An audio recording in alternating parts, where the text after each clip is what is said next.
चौका से उठेली दूल्हा सुंदर दूल्हा उठेले मौरिया झहराय रे उठेले मौरिया झहराय अरे ऐसन दुल्हनी आसे ब्याह नाही करब भरे पापा रहब कुंवार अरे सन दुल्हनी आसे ब्याह नाही करब भले चाचा रहब कुंवार अरे सन दुल्हनी आसे ब्याह नाही करब भले भैया रहब हम कुंवार आहे इतना वचन जब सुनेली सुंदर सुबाबा उठेली लहंगवा झहराय हे इतना वचन जब सुनेली सुंदर सुबाबा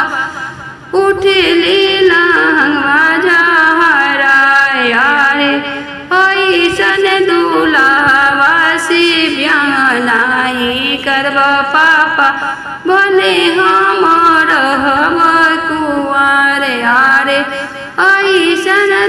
दूल्हा से ब्याह नाही करब भैया भले हम रहब कुंवार अरे इतना